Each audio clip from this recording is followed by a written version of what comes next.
Hello दोस्तों, स्वागत है आपका अपने यूट्यूब चैनल जॉब स्कोप पर।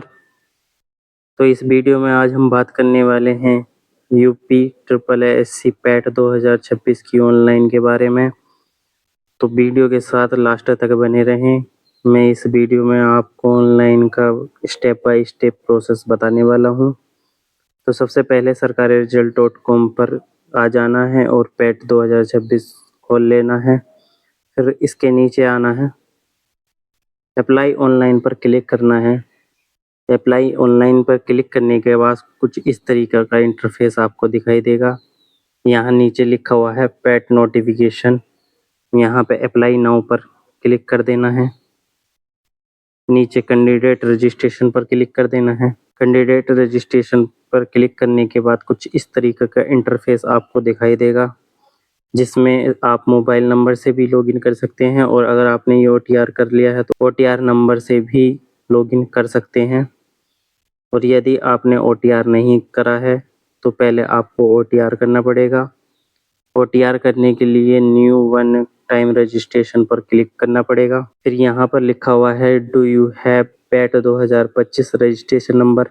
यदि आपने 2025 में पैट का पेपर दिया था तो यहाँ पर यस कर देना, और अगर नहीं दिया था तो नो कर देना। यस करने के बाद कुछ इस तरीके का इंटरफेस आ जाएगा। यहाँ पैट रजिस्ट्रेशन नंबर 2025 का डाल देना है, गेट OTP पर क्लिक कर देना है, और यदि नहीं है तुम्हारे पास तो नो कर देना। नो करने के बाद कुछ इस तरीके का इंटरफेस आ जाएगा।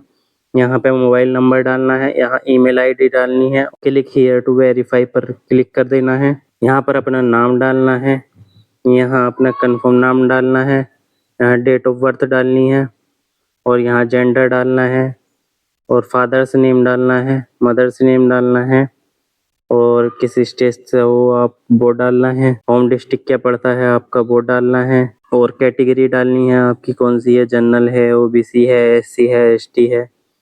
और फिर उसके बाद क्वालिफिकेशन डालनी है। क्वालिफिकेशन में आप हाई स्कूल की क्वालिफिकेशन डालेंगे। पहले आपको अपना बोर्ड सेलेक्ट कर लेना है, किस बोर्ड से आपने हाई स्कूल किया है। यदि आपने Uttar Pradesh board high school and intermediate से करा है तो यहाँ पे क्लिक कर लेना। कौन से ईयर में आपने हाई स्कूल करा है वो यहाँ पे फिल कर देना है।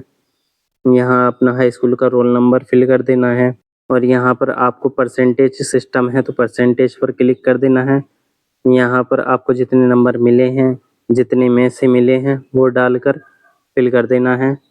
फिर आपको यहाँ पर नाम डाल देना है। बहुत सारे बच्चे इस पर कंफ्यूज रहते हैं कि नेम CO में क्या डालें, तो यहाँ अपना पिताजी का नाम डाल दीजिए।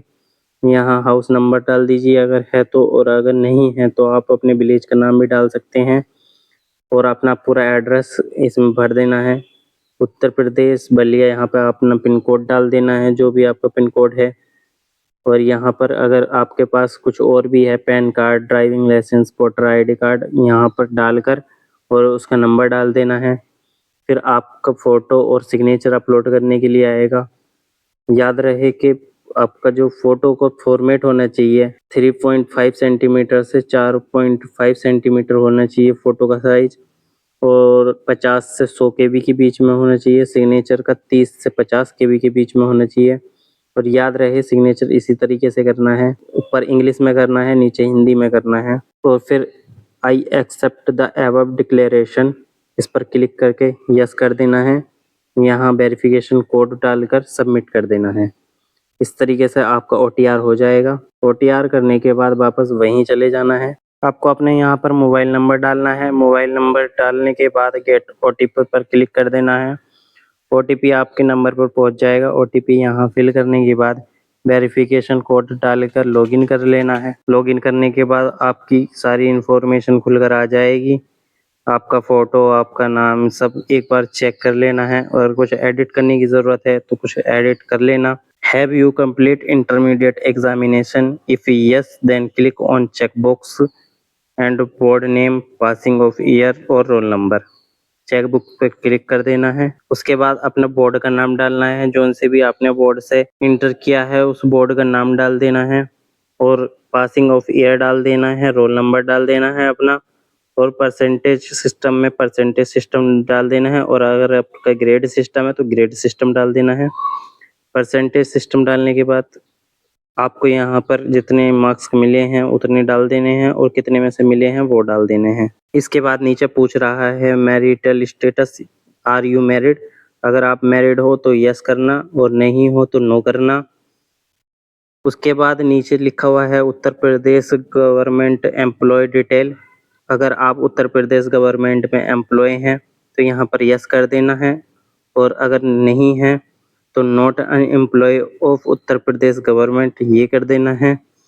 इसके बाद पूछ रहा है आप स्वतंत्रता सेनानी हैं या नहीं? अगर आप स्वतंत्रता सेनानी हैं तो यस कर देना वरना नो कर देना। फिर इसके बाद नीचे लिखा हुआ है कि आप एक्स सर्विसमैन हैं या नहीं? अगर आप हैं तो यस कर देना, अगर नहीं है तो नो कर देना। इससे नीचे चलेंगे आप तो लिखा हुआ आएगा कि आप स्पोर्ट्समैन हैं या नहीं। अगर हैं तो यस कर देना और नहीं है तो नो कर देना। इसके नीचे चलेंगे तो दिव्यांग वाला ऑप्शन आया हुआ है, आप दिव्यांग हैं तो यस कर देना वरना नो कर देना। इसके नीचे लिखा हुआ है यदि आपको एज रिलैक्सेशन चाहिए तो यस कर देना और नहीं चाहिए तो नो कर देना। नीचे डिक्लेरेशन दी गई है, I accept the above declaration पर यस करके वेरिफिकेशन कोड डालकर सबमिट कर देना है। जैसे ही आप आगे चलेंगे तो कुछ इस तरीके का इंटरफेस आपको दिखाई देगा। यदि आप प्रिंट को स्लिप करना चाहते हैं तो प्रिंट स्लिप पर क्लिक कर देना और आप पेमेंट के लिए प्रोसीड करना चाहते हैं तो प्रोसीड फॉर पेमेंट पर क्लिक कर देना। जैसे ही आप प्रोसीड फॉर पेमेंट पर क्लिक करते हैं तो कुछ इस तरीके का इंटरफेस आता है। यहाँ पर state bank of India choice कर लेना और एक्सेप्ट कर लेना इसे और प्रोसीड फॉर फी डिपोजिशन पर क्लिक कर देना। इसके बाद कुछ इस तरीके का इंटरफेस दिखाई देगा, आप प्रोसीड कर देना है। प्रोसीड करने के बाद जैसे ही आप यहाँ पर आएंगे तो आप किसी भी चीज़ से पेमेंट कर सकते हैं, यूपीआई से कर सकते हैं, डेबिट कार्ड से कर सकते हैं, क्यूआर कोड से कर सकते हैं। यूपीआई क्यूआर यहाँ पर लिखा हुआ है तो इस पर क्लिक करना, पे नाउ पर क्लिक कर देना है। पेमेंट करने के बाद कुछ इस तरीके का इंटरफेस आपको दिखाई देगा। यहाँ लिखा हुआ है proceed to download and print the application form. यदि आपको वीडियो पसंद आई हो तो वीडियो को लाइक करें, वीडियो को ज़्यादा से ज़्यादा शेयर करें और यदि आपने अभी तक चैनल को सब्सक्राइब नहीं किया है तो चैनल को सब्सक्राइब कर लीजिए ताकि आप कोई सी भी वैकेंसी मिस ना कर सकें, कोई सा भी नोटिफिकेशन मिस ना कर सकें।